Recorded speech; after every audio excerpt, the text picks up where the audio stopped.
Hello everyone, this is Crota giving you a shoutcast between WhiteRa and ZpuX. I believe this was part, I forget what tournament this is, perhaps we'll see. No, can't see the name of the tournament in here by any of the observers. I think it's like, I'll look it up for the second game. This is one of the finals. This tournament just completed, I believe, on April 3rd.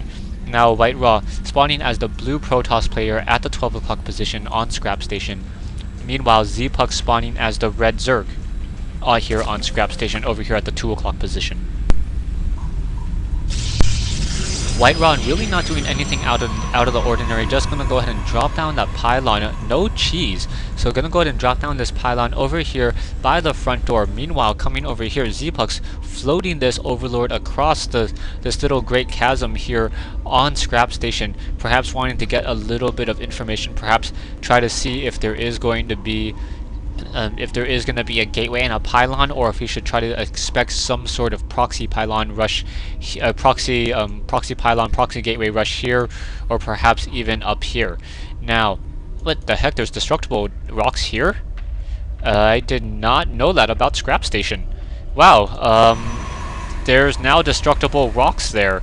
And that is a new doodad that I did not know about. Perhaps they changed the maps on me just a little bit.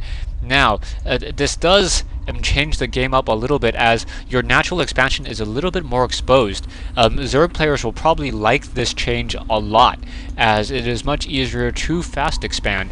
In comes a probe as well. Probe gonna go ahead and try to check for that fast expansion. You see that probe had to actually walk around to see that there was no fast expand. So that spawning pool nearing completion already. So ZpuX, is he saving any of those larvae?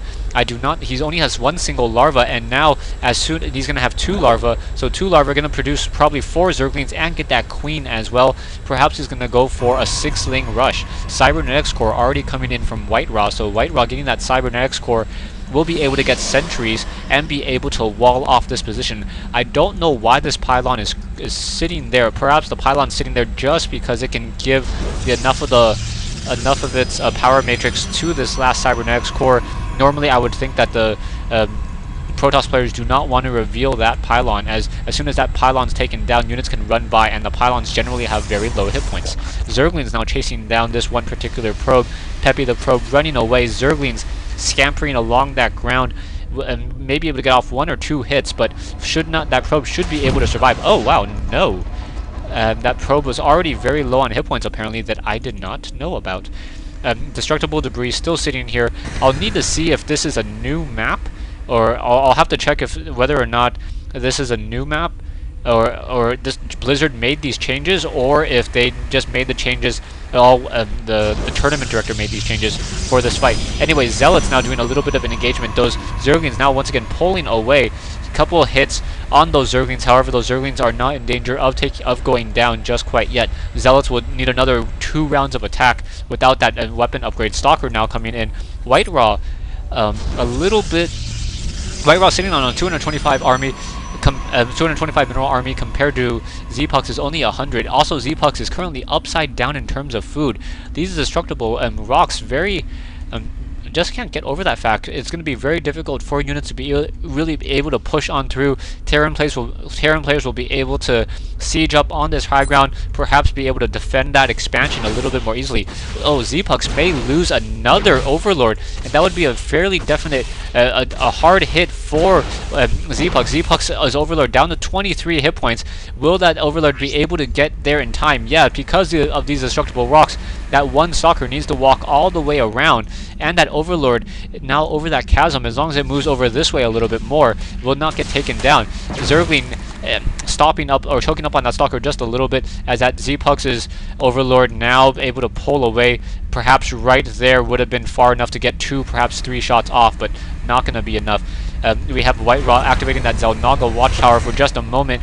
I don't know if he saw that one particular Void Ray. However, WhiteRa coming in with a Void Ray and now able to finish it off. So WhiteRa with a Void Ray and being able to take down another Overlord, and ZpuX now sitting at 42 over 44, losing 2 Overlords. That is a very heavy hit. hatchery producing another queen, as ZpuX realizes with Void Rays in the air, it's going to be very difficult to come in.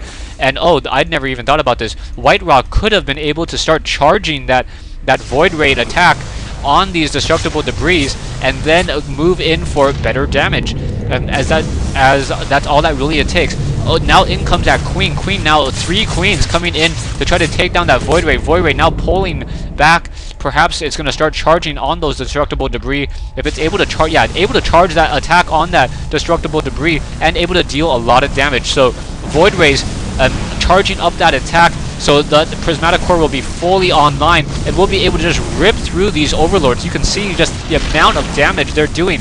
And ZpuX now upside down on food, sitting at 52 over 36. Very, very far behind, as those 2 Void Rays are completely fully charged, able to deal so much damage. Now gonna push on through, and wow, this just makes this map really favored in terms of Protoss. A nice Guardian Shield now up, trying to protect some of those Void Rays, and now we also have a Spore Crawler in the air trying to fight back against the rest of these units. Queen's able to pull back. Void Rays no longer have that charge. Now gonna go ahead and take down that Overlord. So 1 Overlord getting quickly taken down. And now another Spine Crawler trying to root itself back again. 4 Queens trying to fight back against these Void Rays. WhiteRa continuing to push. And 1 Queen getting another transfusion. So WhiteRa using these Queens very effectively. However, ZpuX is not able to produce any additional units just because he's constantly upside down in food. 58 over 52. One of those Spine Crawlers quickly getting able to root himself. Down goes another Zealot. Queens once again trying to do a little bit more of an engagement. I don't see any more Void Rays in the air. Guardian Shields now being activated, trying to reduce the damage on those units. Queen's trying to do a little bit of that claw attack. I do not know if that counts as a melee attack or not, as it does have a range, but it's a claw attack. Anyways, in comes those Hydralisks. Hydralisks coming back in. A single Spore or a Spine Crawler able to remove the shields or strip the shields off of a Stalker. Drones now coming in, but drones running headlong straight to their death. ZpuX finally able to produce some additional Overlords, but because he was unable to produce units for some time and had to dedicate Larva towards Overlords, ZpuX does not have an army, sitting on 500 minerals, and ZpuX says GG. Thanks for watching, thanks for listening. Stay tuned for Game 2 in this best of 3 matchup. I believe it's a best of 3 matchup between ZpuX and WhiteRa.